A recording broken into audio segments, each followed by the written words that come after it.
I like the movie The Big Short. At the end of the movie, it says, don't worry, all the criminals were arrested, they went to jail, make sure that there's justice for all the criminal activity. And then it went zzz, and it's actually, they all got away with it.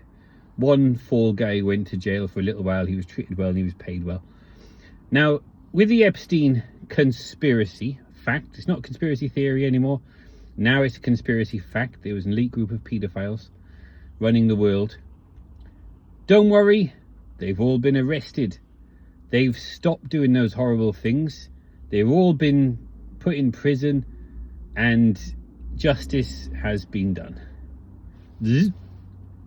Not one person has been arrested. How many people have been arrested from the paedophile conspiracy Jeffrey Epstein was involved with? Zero. Zero people have been arrested. But Dave Silver, don't you know, these are some of the most wealthiest, most powerful people in the world. Of course, like, as if I didn't know that. That is my point.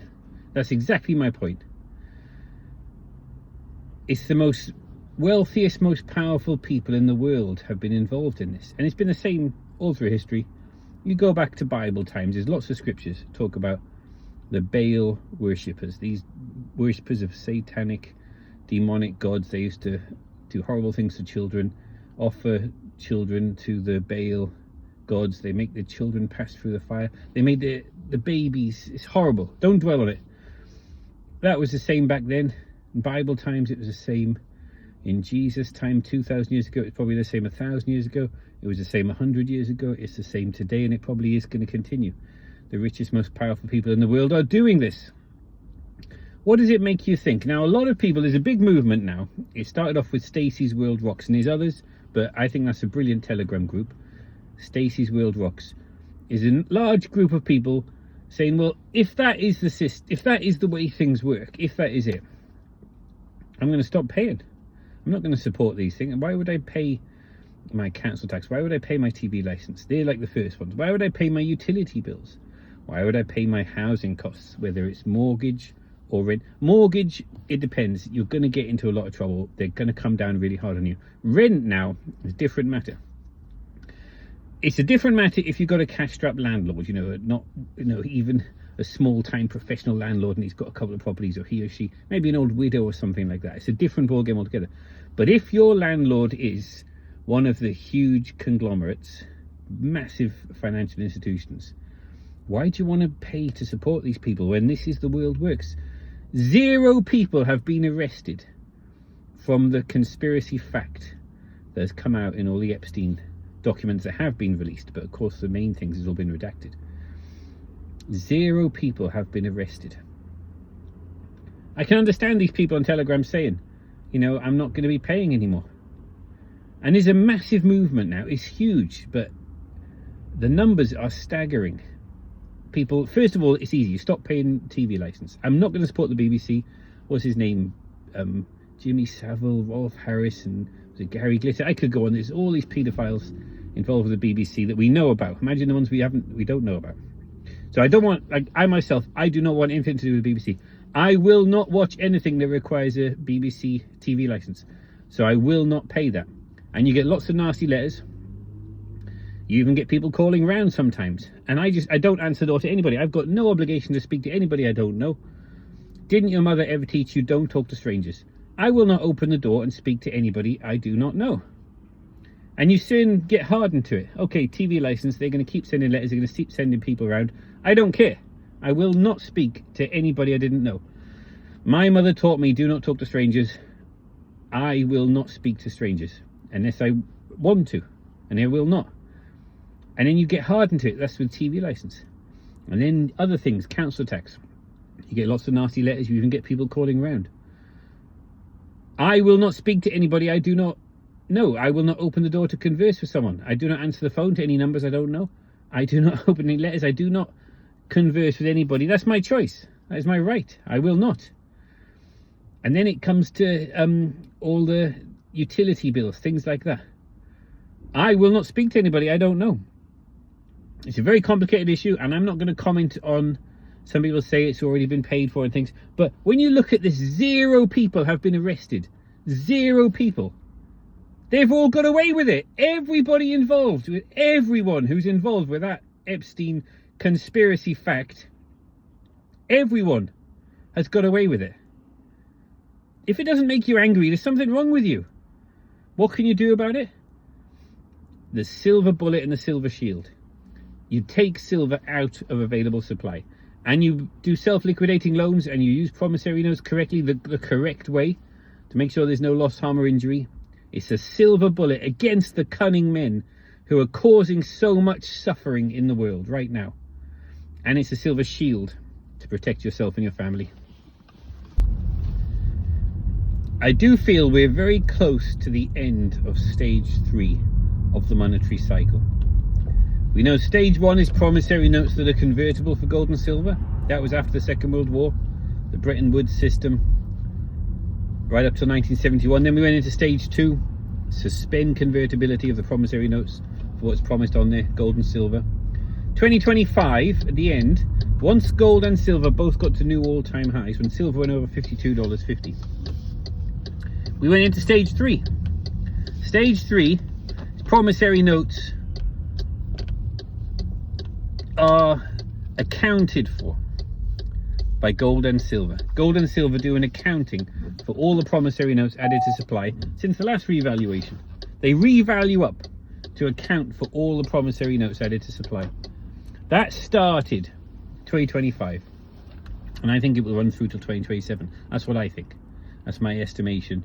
2027, I think stage 3 will be complete. What does that mean? It means that gold and silver have revalued up to account for all the promissory notes added to supply since the last time the cycle repeated. Last time the cycle repeated was between the First World War and the Second World War. It was called the Gold Exchange Standard. Stage 1, promissory notes that were convertible for gold and silver. Stage 2, they announced we suspend convertibility of the promissory notes, what's promised on there, expand the supply infinitely until stage 3 happens. Gold and silver revalue up. We had Weimar Germany, the hyperinflation. Promissory notes are accounted for by gold and silver. And then there was the chaos of the Second World War. After the Second World War, 1944, 1945, the Bretton Woods, a new international monetary system. It was the whole world. Went on to stage 1, promissory notes that are convertible for gold and silver through the US dollar. That was from 1944 up to 1971. August 15th, it was a Sunday. August 15th, 1971, the whole world went from promissory notes that are convertible for gold and silver over to, I've instructed Secretary Connolly to suspend temporarily the convertibility of the promissory notes into what is promised on there, gold and silver. From 71 up until 2025, that was stage 2 of the monetary cycle. 2025, gold and silver both got to new all-time highs. This is the start of stage 3, where gold and silver do an accounting for all the promissory notes added to supply since the last time the cycle repeated, since between the wars.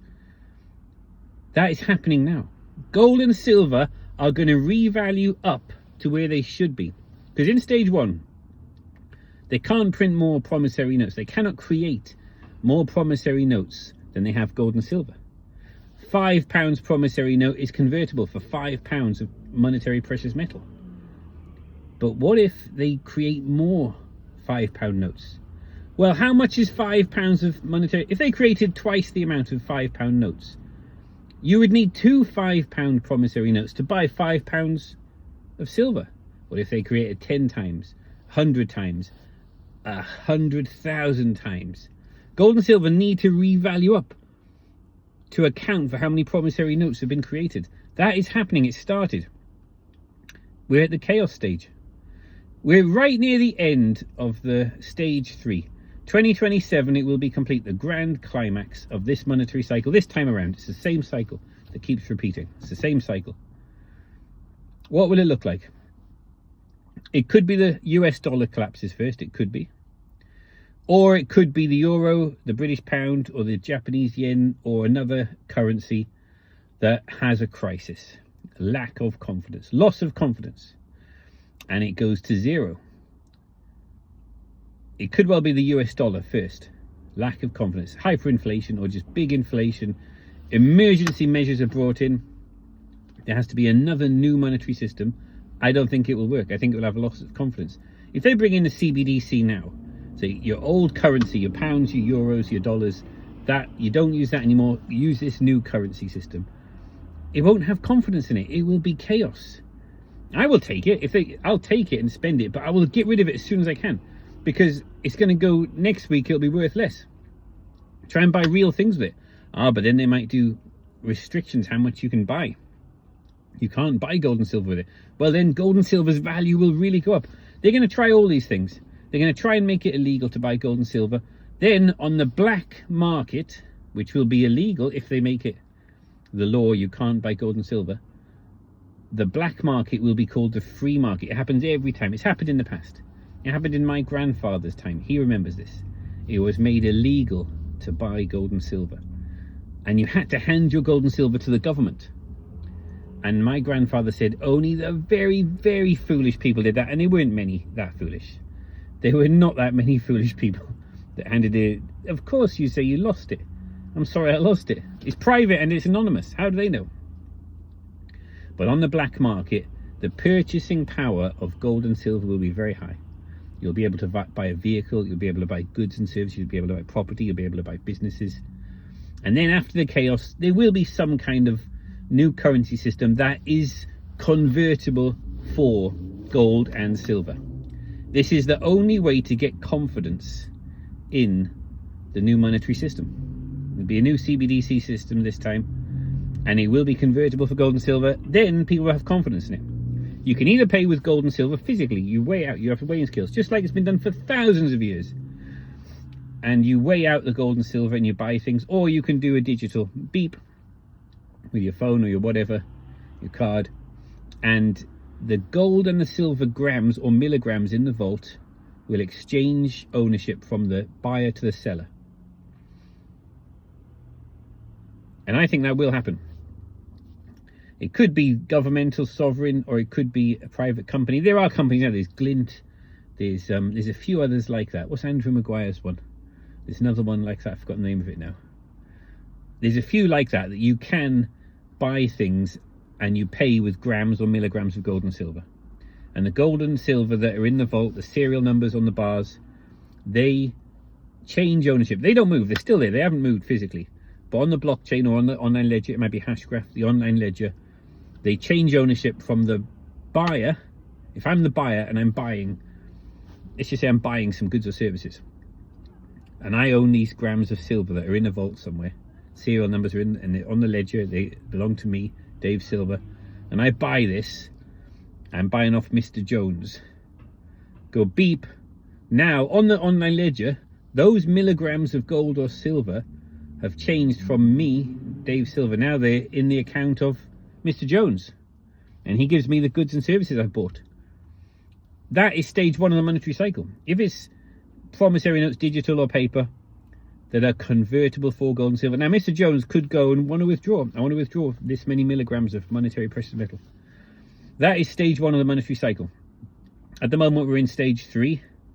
Gold and silver has started to do an accounting for all the promissory notes. How many promissory notes have been added to supply since we went on this cycle? I think it's in the quadrillions. It's very hard to get your mind around that. Trillions sounds like a lot, but it's actually quadrillions, and it has to keep expanding, because every unit of currency that springs into existence out of thin air, promissory note or unit of currency, has interest owed on it. How do you pay that interest? More currency has to spring into existence out of thin air that has interest on it. How do you pay that? More has to spring into existence out of thin air. And then how do you pay that interest? More has to... You've got to keep expanding.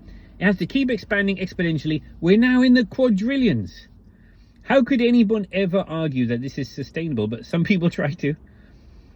I say you're a fool if you think this is sustainable. It is obvious that it is unsustainable. And I'll conclude this video by saying things that are unsustainable will not be sustained.